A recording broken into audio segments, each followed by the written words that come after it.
ಸಂತ ಜೋಸೆಫರ ಪ್ರಧಾನ ದೇವಾಲಯ ಸಂತ ಫಿಲೋಮಿನಾ ಪುಣ್ಯಕ್ಷೇತ್ರ. ನೋಡಿರಿ, ಮೈಸೂರು ಸಂತ ಫಿಲೋಮಿನಾ ಚರ್ಚ್ ಏನಿದೆ ಈ ಒಂದು ಪಾಯಿಂಟಲ್ಲಿದ್ದೀನಿ. ನೀವು ನೋಡ್ತಾ ಇರ್ಬೋದು, ಅವಳಿ ಗೋಪುರಗಳನ್ನು ಕಾಣ್ತಾ ಇದ್ದೀರಾ. ಏಷ್ಯಾದ 2ನೇ ಅತಿ ದೊಡ್ಡ ಚರ್ಚ್ ನಮ್ಮ ಮೈಸೂರಿನ ಹೃದಯ ಭಾಗದಲ್ಲಿ ನೆಲೆಗೊಂಡಿದೆ ಗೆಳೆಯರೇ. ಸಂತ ಫಿಲೋಮಿನಾ ಚರ್ಚ್ ಆ್ಯಕ್ಚುಲಿ ಬಂದು ಸೆಂಟ್ ಜೋಸೆಫ್ ಪ್ರಧಾನಾಲಯ ಅಂತ ಕರೀತಾರೆ. ಆದ್ರೂ ಕೂಡ ಇದನ್ನು ನಾವು ಸೆಂಟ್ ಫಿಲೋಮಿನಾ ಅಂತೇಳಿ ಗುರುತಿಸ್ತೀವಿ. ಇವತ್ತು ಕೂಡ ಸೆಂಟ್ ಫಿಲೋಮಿನಾ ಚರ್ಚ್ ಅಂತಲೇ ಕರೆಯೋದು. ಗೈಸ್, ಇಲ್ಲಿ ಕಾಣ್ತಾ ಇದ್ದೀರಾ ಸಂತ ಜೋಸೆಫ್ ಅಂತೇಳಿ. ಆ್ಯಕ್ಚುಲಿ ಇವರ ಹೆಸರಿನಿಂದನೇ ಈ ಒಂದು ಚರ್ಚನ್ನು ಕರೆಯೋದುಂಟು, ಸಂತ ಜೋಸೆಫ್ ಪ್ರಧಾನಾಲಯ ಅಂಥೇಳಿ. ಆದರೆ ಇಲ್ಲಿ ಕಾಣ್ತಾ ಇದ್ದೀರಾ ಅಮ್ಮ ಸಂತ ಫಿಲೋಮಿನ್. ಸೊ ಇವರ ಹೆಸರಿನಿಂದಲೇ ಇವತ್ತು ಈ ಚರ್ಚನ್ನು ಕರೆಯೋದನ್ನು ನಾವು ಕಾಣ್ಬೋದು, ಸಂತ ಫಿಲೋಮಿನಾ ಚರ್ಚ್. ಇಲ್ಲಿ ಸಂತ ಜೋಸೆಫರ ಪ್ರಧಾನ ದೇವಾಲಯ ಸಂತ ಫಿಲೋಮಿನ್ ಪುಣ್ಯಕ್ಷೇತ್ರ ಅಂಥೇಳಿ ಈ ಪಾಯಿಂಟಲ್ಲಿ ನಿಮಗೆ ಎಲ್ಲ ಥರದ ಇನ್ಫಾರ್ಮೇಷನ್ ಕೊಟ್ಟಿದ್ದಾರೆ. ನೋಡಿ, ಈ ಟೈಮಲ್ಲಿ ಚರ್ಚ್ ಓಪನ್ ಇರುತ್ತೆ. ಈ ಸಮಯ ನೋಡಿಕೊಂಡು ನೀವು ಚರ್ಚ್ ಬರ್ಬೋದು ಗೆಳೆಯರೆ. ಕೇಳ್ತಾ ಇದ್ದೀರಾ ಹೇಗೆ ಬರ್ತಾಯಿದೆ ಸೌಂಡ್?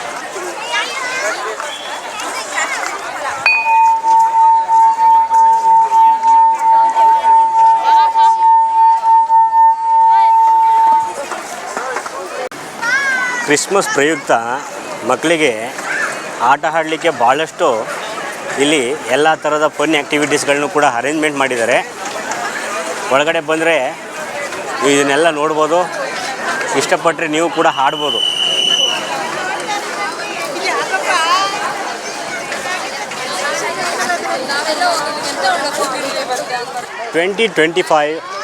ಈ ವರ್ಷದ ಕ್ರಿಸ್ಮಸ್ ಏನಿದೆ ಆ ಹಬ್ಬದ ಪ್ರಯುಕ್ತ ನಾನು ಇವತ್ತು ನಮ್ಮ ಮೈಸೂರು ಚರ್ಚ್ ಏನಿದೆ ಆ ಒಂದು ಸ್ಥಳಕ್ಕೆ ಭೇಟಿ ಕೊಟ್ಟಿದ್ದೀನಿ. ಇವತ್ತು ಒಂದು ವಿಶೇಷವಾದಂತಹ ಅಂಶ ಏನಪ್ಪ ಅಂತ ಹೇಳಿದ್ರೆ, ನೋಡಿ, ಇಲ್ಲಿ ಸುತ್ತಲೂ ಕೂಡ ಮೇಣದ ಬತ್ತಿಯನ್ನು ಹಚ್ಚಿ ಜೀಸಸ್ನ ಪ್ರಾರ್ಥನೆಯನ್ನು ಮಾಡ್ತಾ ಇರುವಂಥದ್ದನ್ನು ನೀವು ಕಾಣ್ಬೋದು. ಈ ಒಂದು ಮೇಣದ ಬತ್ತಿ ಕಸೋದು ಒಂದು ವಿಶೇಷತೆ ಏನಪ್ಪ ಅಂತ ಹೇಳಿದ್ರೆ, 100 ವರ್ಷಗಳ ಕಾಲ ಅಂದರೆ 100 ವರ್ಷದ ಬಳಿಕ ಗುರುವಾರ ದಿನ ಕ್ರಿಸ್ಮಸ್ ಬಂದಿರೋದು ತುಂಬ ಅಪರೂಪ ಅಂತ ಹೇಳ್ತಾರೆ.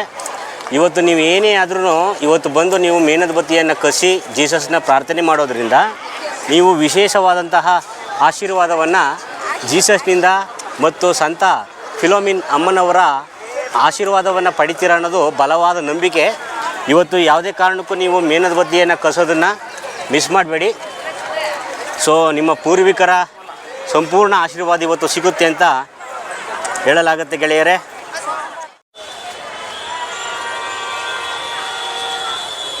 ನೋಡಿ ಗೈಸ್, ಒಳಗಡೆ ಬಂದರೆ ಚರ್ಚನ್ನ ನೋಡ್ತಾ ಇದ್ರೆ ಭಾಳ ಖುಷಿಯಾಗುತ್ತೆ.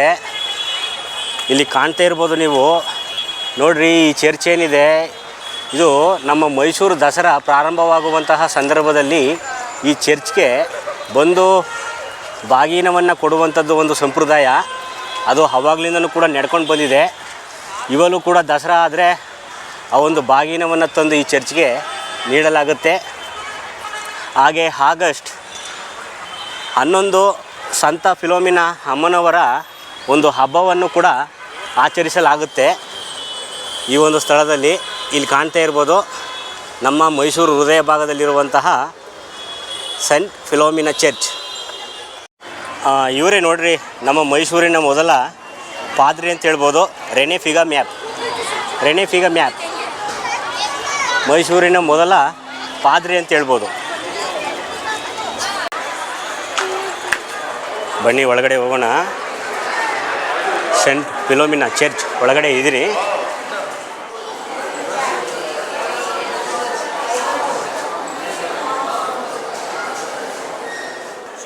ನಾನು ಈ ಒಂದು ಚರ್ಚ್ನ ಒಳಭಾಗದಲ್ಲಿದ್ದೀನಿ.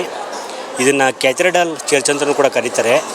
ಕ್ಯಾಥೆಡ್ರಲ್ ಅಂತ ಹೇಳಿದ್ರೆ ಬಿಷಪ್ನ ಈ ಸಭಾಂಗಣದ ನಿಯಂತ್ರಣದಲ್ಲಿರುವ ಪ್ರದೇಶ ಅಂತ ಅರ್ಥ ಕೊಡುತ್ತೆ. ಹಾಗಾಗಿ ಇದು ಕ್ಯಾಥೆಡ್ರಲ್ ಚರ್ಚ್ ಅಂತಲೂ ಕೂಡ ಹೆಸರುವಾಸಿಯಾಗಿದೆ ಗೆಳೆಯರೇ.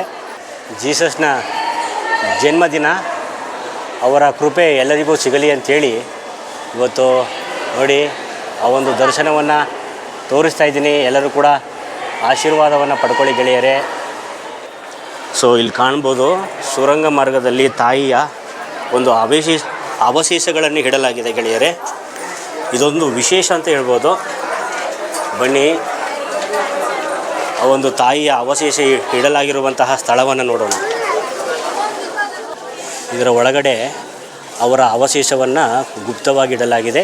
ಇಲ್ಲಿ ಬಂದು ನೀವು ಪ್ರಾರ್ಥನೆ ಮಾಡೋದೇ ಆದಲ್ಲಿ ನಿಮಗೆ ಎಲ್ಲ ಥರದ ಆಶೀರ್ವಾದವು ಆ ತಾಯಿಯಿಂದ ಸಿಗುತ್ತೆ ಅಂತೇಳಿ ನಂಬಲಾಗಿದೆ ಗೆಳೆಯರೇ. ಒಳಗಡೆ ನೀವಿಲ್ಲಿ ತಾಯಿ ಸಂತ ಫಿಲೋಮಿನಾ ಅಮ್ಮನವರ ಒಂದು ಪ್ರತಿಮೆಯನ್ನು ಕಾಣ್ಬೋದು ನೀವು. ನೋಡಿ, ಇವರು ಜೀಸಸ್ನ ವರಪ್ರಸಾದದಿಂದ ಹುಟ್ಟಿದ್ರು ಅಂತ ಹೇಳಲಾಗುತ್ತೆ ಗೆಳೆಯರೇ. ಅವರ ಹುಟ್ಟಿ ಹೆಸರು ಬಂದು ಲೋಮಿನಾ ಅಂತೇಳಿ ನಂಬಿಕೆಯ ಬೆಳಕನ್ನು ಅರ್ಥವನ್ನು ಕೊಡುತ್ತೆ. ಕೊನೆಗೆ ಅವರು ಬ್ಯಾಪ್ಟಿಸಮ್ ಸಮಯದಲ್ಲಿ ಅವ್ರನ್ನ ಫಿಲೋಮಿನಾ ಅಂತೇಳಿ ಹೆಸರಿಡಲಾಗುತ್ತೆ. ಸೊ ಅದರ ಅರ್ಥ ಬಂದು ಬೆಳಕಿನ ಮಗಳು ಅಂತ. ಸೊ ಜೀಸಸ್ನ ವರಪ್ರಸಾದದಿಂದ ಹುಟ್ಟಿದಂಥವರು ಅಂತ ಹೇಳ್ಬೋದು. ಸಂತ ಫಿಲೋಮಿನಾ ಅಮ್ಮ ಅವರ ಪ್ರತಿಮೆಯನ್ನು ನೀವು ಅಲ್ಲಿ ಕಾಣ್ತಾ ಇರ್ಬೋದು. ಹಾಗೆ ಇದ್ರ ಒಳಗಡೆ ಅವರ ಅವಶೇಷಗಳನ್ನು ಇಡಲಾಗಿದೆ ಗೆಳೆಯರೇ. ನೋಡ್ಬೋದು ನೀವು, ಭಾಳ ಸುಂದರವಾಗಿದೆ. ಕ್ಯಾಟಕಾಂಬ್ ಒಳಗಡೆ ಗುಪ್ತ ಸುರಂಗ ಸಮಾಧಿ ಅನ್ನುವಂತಹ ಅರ್ಥವನ್ನು ಕೊಡುತ್ತೆ.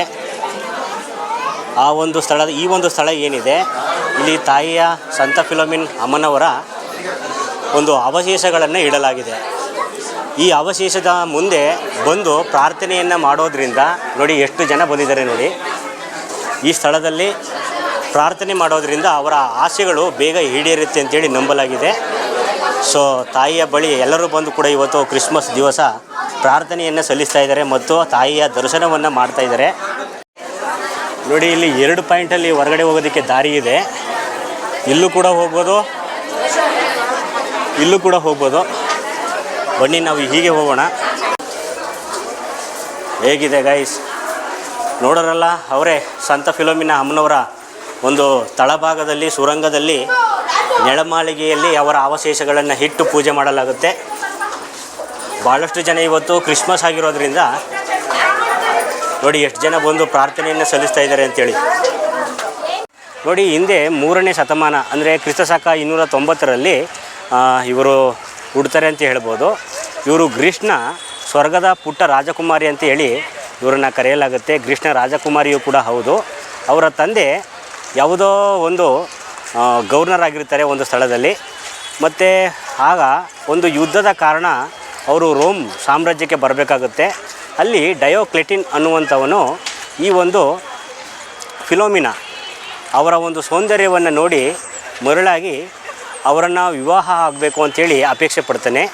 ಹಾಗೆ ಹಿಂದೆ ಆ ಡಯೋಕ್ಲೆಟಿನ್ ಅನ್ನೋನು ಸೈನ್ಯದೊಂದಿಗೆ ಅವರ ತಂದೆಯನ್ನು ಸೆರೆ ಹಿಡಿಯಲು ಬಂದಾಗ ಈಕೆಯನ್ನು ನೋಡಿ ವಿವಾಹ ಆಗಬೇಕು ಅಂಥೇಳಿ ಅಪೇಕ್ಷೆ ಪಡ್ತಾನೆ. ಕೊನೆಗೆ ತಾಯಿ ಕ್ರಿಸ್ತನ ಒಂದು ಸೇವೆಯನ್ನು ಮಾಡಲಿಕ್ಕೆ ಕನ್ಯತ್ವದಲ್ಲೇ ನಾವು ಉಳ್ಕೋತೀನಿ ಅಂಥೇಳಿ ಪ್ರತಿಜ್ಞೆಯನ್ನು ಮಾಡಿರ್ತಾರೆ. ಈ ಕಾರಣದಿಂದ ಆತನನ್ನು ಮದುವೆಯಾಗಲು ನಿರಾಕರಿಸ್ತಾಳೆ. ಇದನ್ನು ಸಹಿಸಲಾಗದಂತಹ ಡಯೋಕ್ಲೆಟಿನ್ ಮಹಾರಾಜ ಆಕೆಯನ್ನು ಬಂಧಿಸಿ ಒಂದು ಕೋಣೆಯಲ್ಲಿ 40 ದಿವಸಗಳ ಕಾಲ ಚಿತ್ರಹಿಂಸೆ ಕೊಟ್ಟು ಆಕೆಗೆ ಹಿಂಸೆಯನ್ನು ಕೊಡಲು ಪ್ರಾರಂಭಿಸ್ತಾನೆ. ಇದನ್ನು ನೋಡಿದಂತಹ ದೇವದೂತರು ಆಗಿಂದಾಗೆ ಬಂದು ಆಕೆಯ ಗಾಯಗಳನ್ನು ಅವರು ಗುಣಪಡಿಸಿ ಹೋಗ್ತಾ ಇರ್ತಾರೆ. ಈ ಕಾರಣದಿಂದ ಆಕೆ ಹೇಗೋ ಬದುಕಿ ಉಳಿತಾ ಇರ್ತಾಳೆ. ಕಾರಣಾಂತರದಿಂದ 40 ದಿವಸಗಳ ಬಳಿಕವೂ ಕೂಡ ರೋಮ್ ಸಾಮ್ರಾಜ್ಯದ ಚಕ್ರವರ್ತಿಯಾಗಿದ್ದಂತಹ ಡಯೋಕ್ಲೆಟಿನನ್ನು ಮದುವೆಯಾಗಲು ನಿರಾಕರಣೆ ಮಾಡ್ತಾಳೆ. ಕೊನೆಯದಾಗಿ ಆಕೆಯ ಶಿರಚ್ಛೇದನೆ ಮಾಡಲು ಅಲ್ಲಿರುವಂತಹ ಸೈನ್ಯರಿಗೆ ಆತ ಆಜ್ಞೆಯನ್ನು ಹೊರಡಿಸಿದಂತಹ ಸಂದರ್ಭದಲ್ಲಿ ಸಂತ ಫಿಲೋಮಿನಾ ಅಮ್ಮನವರನ್ನು ಶಿರಚ್ಛೇದನ ಮಾಡಿ ಸಾಯಿಸಲಾಯಿತು ಅಂತ ಹೇಳಲಾಗುತ್ತೆ. ಕಾರಣಾಂತರದಿಂದ ಕೊನೆಗೆ ಅವರ ರಕ್ತ ಮತ್ತು ಕೆಲವು ಅವರ ಅವಶೇಷಗಳನ್ನು ಕೆಲವೊಂದು ಕಡೆ ಅದು ಇದ್ದಂತಹ ಸಂದರ್ಭದಲ್ಲಿ ಅದನ್ನು ತಂದು ಈ ಒಂದು ನಮ್ಮ ಮೈಸೂರು ಚರ್ಚು ತಳಭಾಗದಲ್ಲಿರುವಂತಹ ಬಲಿಪೀಠದ ಕೆಳಭಾಗದಲ್ಲಿ ಆ ಅವಶೇಷಗಳನ್ನು ಈ ಒಂದು ನಮ್ಮ ಮೈಸೂರು ಚರ್ಚ್ ಏನಿದೆ ಈ ಒಂದು ಸ್ಥಳದಲ್ಲಿ ಇಡಲಾಗಿದೆ ಅಂತ ಹೇಳಲಾಗಿದೆ. ಸೊ ಇದೆಲ್ಲ ನಿಮ್ಗೆ ಇಷ್ಟ ಆಯಿತು ಅಂತ ಅಂದ್ಕೊಂಡಿದ್ದೀನಿ. ಇದು ನಮ್ಮ ಮೈಸೂರು ಚರ್ಚ್ಗೆ ಸಂಬಂಧಪಟ್ಟಂತಹ ಒಂದಷ್ಟು ಮಾಹಿತಿ. 175 ಅಡಿಯ ಅವಳಿ ಗೋಪುರ ಮುಂದೆ ಕಾಣ್ತಾ ಇದ್ದೀರ ನೀವಿಲ್ಲಿ. ಏಷ್ಯಾದ 2ನೇ ಅತಿ ದೊಡ್ಡ ಚರ್ಚ್ ಅಂತೇಳಿ ಘೋಷಿಸಲಾಗಿದೆ. ನಮ್ಮ ನಾಲ್ವಡಿ ಕೃಷ್ಣರಾಜ ಒಡೆಯರ ಆಳ್ವಿಕೆಯಲ್ಲಿ ನಿರ್ಮಾಣ ಮಾಡಿದಂತಹ church saint Philomena church. Actually ಮೊದಲು 1802ರಲ್ಲಿಯೇ ಇಲ್ಲಿ ಸೆಂಟ್ ಜೋಸೆಫ್ ಜಾಕೆಬ್ ಅನ್ನುವಂತಹ ಚರ್ಚ್ ಇಲ್ಲಿ ಇದೇ ಸ್ಥಳದಲ್ಲಿ ಇತ್ತಂತೆ. ಕಾರಣಾಂತರದಿಂದ ಅದನ್ನು ತೆರವುಗೊಳಿಸಲಾಯಿತು. 1933 ಅಕ್ಟೋಬರ್ 28ರಲ್ಲಿ ಇದಕ್ಕೆ ಅಡಿಪಾಯವನ್ನು ಹಾಕ್ತಾರೆ. ಪಾಶ್ಚಾತ್ಯ ದೇಶಗಳಲ್ಲಿ ಡಿಸೆಂಬರ್ 25 ಏನಿದೆ ಅದನ್ನು ಸೂರ್ಯನ ದಿವಸ, ಸೂರ್ಯನ ಜನ್ಮದಿನವಾಗಿ ಆಚರಣೆ ಮಾಡ್ತಾಯಿದ್ರು ಹಿಂದೆ. ಕಾಲಾಂತರದಲ್ಲಿ ಡಿಸೆಂಬರ್ 25 ಜೀಸಸ್ಗೆ ಸಮರ್ಪಿಸಿ ಮುಂದೆ ಜೀಸಸ್ನ ಜನ್ಮದಿನವಾಗಿ ಡಿಸೆಂಬರ್ 25 ಘೋಷಣೆ ಮಾಡಲಾಯಿತು. ಇವತ್ತಿಗೂ ಕೂಡ ನಾವು ಅದನ್ನು ಮುಂದುವರಿಸಿಕೊಂಡು ಬಂದಿರೋದನ್ನು ನಾವು ಕಾಣ್ಬೋದು. ನೋಡಿ, ಇವತ್ತು ನಾವು ಹೇಗೆ ಹಿಂದೂ ಧರ್ಮದಲ್ಲಿ ದೇವತೆಗಳಿಗೆ ಉತ್ತರಾಯಣ ಬಂದು ಹಗಲು, ಹಾಗೆ ದೇವತೆಗಳಿಗೆ ರಾತ್ರಿ ಬಂದು ದಕ್ಷಿಣಾಯನ. ಈ ರೀತಿಯಲ್ಲಿ ನಾವು ಈ ಡಿಸೆಂಬರ್ ಮಾಸವನ್ನು ನಾವು ಧನುರ್ಮಾಸದಿಂದ ಪ್ರಾರಂಭಿಸಿ ಇದನ್ನು ಸಂಧಿಕಾಲ ಅಂತ ಈ ಒಂದು ಕಡೆಯಲ್ಲಿ ಕರಿತೀವಿ. ತದನಂತರ ಅಂದರೆ ಕತ್ತಲೆಯಿಂದ ಬೆಳಕಿನೆಡೆಗೆ ಸಾಗುವಂತಹ ಒಂದು ಮಾಸ, ಮತ್ತು ಮಕರ ಸಂಕ್ರಾಂತಿ ಬರುತ್ತೆ. ಹಾಗಾಗಿ ದೇವತೆಗಳು ಎದ್ದೇಳುವಂತಹ ಒಂದು ಮಾಸ ಅಂತ ಇಲ್ಲಿ ನಾವು ಧನುರ್ಮಾಸದಿಂದ ಮಕರ ಸಂಕ್ರಾಂತಿ ಈ ಒಂದು ಮಾಸದವರೆಗೆ ಇಲ್ಲೂ ಕೂಡ ಬೆಳಕಿನ ಆಚರಣೆಗಳು, ಸಂಕ್ರಾಂತಿ ದಿವಸ ಬೆಂಕಿಗಳ ಹಬ್ಬಗಳನ್ನು ಆಚರಣೆಗಳನ್ನು ಮಾಡುವಂಥದ್ದನ್ನು ನಾವು ಇಲ್ಲೂ ಕೂಡ ಕಾಣ್ಬೋದು. ಇದೇ ಥರ ಆ್ಯಸ್ ಇಟ್ ಈಸ್ ಕೆಲವೊಂದು ಪಾಶ್ಚಾತ್ಯ ದೇಶಗಳಲ್ಲಿ ಕತ್ತಲೆಯು ತುಂಬಿಕೊಂಡಿರುವಂತಹ ಮಾಸವಾಗಿರುತ್ತೆ. ಇದು ಬಹಳಷ್ಟು ಕಾಲ ಸೂರ್ಯನ ಬೆಳಕಿಲ್ಲದೆ ಪೂರ್ಣವಾದಂತಹ ಕತ್ತಲಿನಿಂದ ಕೂಡಿರುತ್ತೆ ಅಂತ ಹೇಳ್ಬೋದು. ಆ ಡಿಸೆಂಬರ್ 25 ಏನಿದೆ ಅಲ್ಲಿ ಆ ಒಂದು ಭಾಗದಲ್ಲಿ ಸೂರ್ಯನ ಬೆಳಕು ಕಾಣಿಸಿಕೊಂಡಂತಹ ದಿವಸ. ಆ ಸೂರ್ಯನ ಬೆಳಕು ಗೋಚರಿಸುವಂತಹ ಸಂದರ್ಭದಲ್ಲಿನೇ ಜೀಸಸ್ಸು ಕೂಡ ಹುಟ್ಟಿದ್ರು ಅಂತ ಹೇಳಿ ಪ್ರತೀತಿ ಇದೆ. ಹಾಗಾಗಿ ಆತನನ್ನು ಸೂರ್ಯನ ಅವತಾರ ಅಥವಾ ಸೂರ್ಯನ ಹಂಸ ಅಂತ ಹೇಳಿ ನಂಬಲಾಗಿದೆ.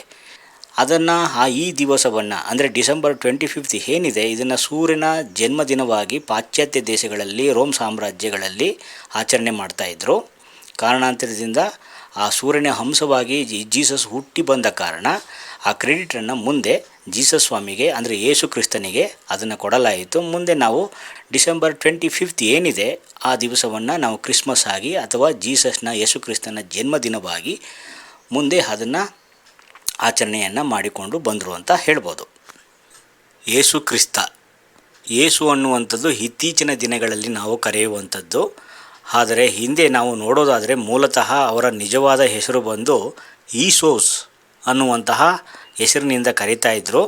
ಅದನ್ನು ಹಿಬ್ರೂ ಭಾಷೆಯಲ್ಲಿ ಮೆಸ್ಸಾಯ ಅಂತ ಹೇಳಿ ಕರೀತಾರೆ. ಅದರ ಅರ್ಥ ದೇವರಿಂದ ಆರಿಸಲ್ಪಟ್ಟ ವಿಮೋಚಕ, ರಕ್ಷಕ ಅನ್ನುವಂತಹ ಅರ್ಥವನ್ನು ಕೊಡುತ್ತೆ. ಮುಂದೆ ಕ್ರಿಸ್ತ ಅನ್ನುವಂಥದ್ದನ್ನು ಕೂಡ ನಾವು ಯೇಸು ಕ್ರಿಸ್ತ ಅಂತ ಜೋಡಿಸಿಕೊಂಡು ಹೇಳೋದು ಸಾಮಾನ್ಯ. ಕ್ರಿಸ್ತ ಅನ್ನುವಂಥದ್ದು ಯೇಸುವಿಗೆ ಇದ್ದಂತಹ ಒಂದು ಬಿರುದು. ಕ್ರಿಸ್ತ ಅನ್ನುವಂಥದ್ದು ಅಭಿಷಿಕ್ತ ಅನ್ನುವಂತಹ ಕನ್ನಡದ ಅರ್ಥವನ್ನು ಕೊಡುತ್ತೆ. ಹಿಂದೆ ಇಸ್ರೇಲಲ್ಲಿ ರಾಜರು, ಪ್ರವಾದಿಗಳು, ಯಹೂದಿಗಳೆಲ್ಲ ಒಂದು ಸೇವೆಯ ಜವಾಬ್ದಾರಿಯನ್ನು ಸ್ವೀಕರಿಸುವಂತಹ ಸಂದರ್ಭದಲ್ಲಿ ಪವಿತ್ರವಾದಂತಹ ತೈಲವನ್ನು ಅಭಿಷೇಕ ಮಾಡುವುದರ ಮುಖಾಂತರ ಅವರನ್ನು ಸ್ವಾಗತವನ್ನು ಕೋರ್ತಾಯಿದ್ರು. ಈ ಕಾರಣಕ್ಕೋಸ್ಕರನೇ ಅಭಿಷಿಕ್ತ ಅಂತೇಳಿ ಕನ್ನಡದಲ್ಲಿ ನಾವು ಕರಿತೀವಿ. ಅದರ ಅರ್ಥ ಕ್ರಿಸ್ತ ಅಂತೇಳಿ. ಮಹಾರಾಜರ ಕಾಲದಲ್ಲಿ ಗೆಳೆಯರೇ ಯುರೋಪಿನರ ಸಂಖ್ಯೆ ಅಧಿಕವಾಗಿತ್ತಂತೆ. ಹಾಗಾಗಿ ಅವರಿಗೆ ಪ್ರಾರ್ಥನೆಗೆ ಸಲ್ಲಿಸಲು ಒಂದು ದೇವಾಲಯದ ನಿರ್ಮಾಣದ ಅವಶ್ಯಕತೆ ಇರುತ್ತೆ. ಹಾಗಾಗಿ ಈ ಚರ್ಚ್ನ ಕಟ್ಟಲಿಕ್ಕೆ ಅವರು ಅನುವನ್ನು ಮಾಡಿಕೊಡ್ತಾರೆ. ನಮ್ಮ ಜರ್ಮನಿಯ ಕಲೋನ್ ಕ್ಯಾಥೆಡ್ರಲ್ ಚರ್ಚ್ ಅದರ ಪ್ರೇರಿತವಾಗಿ ನಿರ್ಮಾಣವಾಗಿರುವಂತಹ ಚರ್ಚ್ ಇದು. ಈ ಒಂದು ಚರ್ಚನ್ನು ಫ್ರೆಂಚ್ ವಾಸ್ತುಶಿಲ್ಪಿ ಡಾಲಿ ವಿನ್ಯಾಸಗೊಳಿಸಿದ್ದಾರೆ. ಮತ್ತು ಈ ಒಂದು ಚರ್ಚಿನ ಆಕಾರ ಏನಿದೆ ಇದು ಶಿಲುಬೆಯ ಆಕಾರದಲ್ಲಿ ವಿನ್ಯಾಸಗೊಳಿಸಿ ನಿರ್ಮಾಣ ಮಾಡಿದ್ದಾರೆ ಅಂತ ಹೇಳ್ಬೋದು. ನೀವು ಅದನ್ನು ಸ್ವತಃ ಇಲ್ಲಿ ಗಮನಿಸಬಹುದು. ಏಷ್ಯಾದಲ್ಲೇ ಅತಿ ದೊಡ್ಡ ಗಂಟೆಯನ್ನು ಹೊಂದಿರುವಂತಹ ಚರ್ಚ್. ಸುಮಾರು ಈ ಒಂದು ಚರ್ಚಿನ ಬೆಲ್ ಏನಿದೆ ಆ ಗಂಟೆ ಸುಮಾರು 5,000 ಪೌಂಡ್, KGಯಲ್ಲಿ ಹೇಳೋದಾದರೆ 7,268 kg ಅಂತ ಹೇಳ್ಬೋದು. ಅಷ್ಟು ದೊಡ್ಡ ಗಾತ್ರದ ಏಷ್ಯಾದ ಅತಿ ದೊಡ್ಡ ಗಂಟೆ ನಮ್ಮ ಈ ಒಂದು ಸೆಂಟ್ ಫಿಲೋಮಿನ ಮೈಸೂರು ಚರ್ಚಿನಲ್ಲಿ ಇದೆ ಅನ್ನೋದೊಂದು ತುಂಬ ಖುಷಿಪಡುವಂತಹ ಒಂದು ವಿಚಾರ. ಯೇಸು ಕ್ರಿಸ್ತರ ನಿಜವಾದ ಹೆಸರು ಬಂದು ಈಸೋಸ್ ಅಂತೇಳಿ, ಅದರ ಅರ್ಥ ಬಂದು ಮೋಕ್ಷ ಅಂತ ಹೇಳಿ. ಮುಂದಿನ ದಿನಗಳಲ್ಲಿ ಈಸೋಸ್ ಜೀಸಸ್ ಆಯಿತು ಅಂತ ಹೇಳಲಾಗುತ್ತೆ ಗೆಳೆಯರೇ. ಮತ್ತು ಒಳಗಡೆ ಮತ್ತು ಈ ಒಂದು ಚರ್ಚಿನ ಕೆಲವೊಂದು ಮಾಹಿತಿಗಳನ್ನು ಹಂಚಿಕೊಳ್ಳುವಂತಹ ಕೆಲಸವನ್ನು ಮಾಡಿದ್ದೀನಿ. ಇದೆಲ್ಲ ಕೂಡ ನಿಮ್ಗೆ ಇಷ್ಟ ಆಯಿತು ಅಂತ ಅಂದ್ಕೊಂಡಿದ್ದೀನಿ. ಎಲ್ಲರಿಗೂ ಕೂಡ ನನ್ನ ನಮಸ್ಕಾರವನ್ನು ತಿಳಿಸ್ತಾ ಇದ್ದೀನಿ. ಎಲ್ಲರಿಗೂ ಕೂಡ ನನ್ನ ಧನ್ಯವಾದಗಳು ವೀಕ್ಷಕರೇ.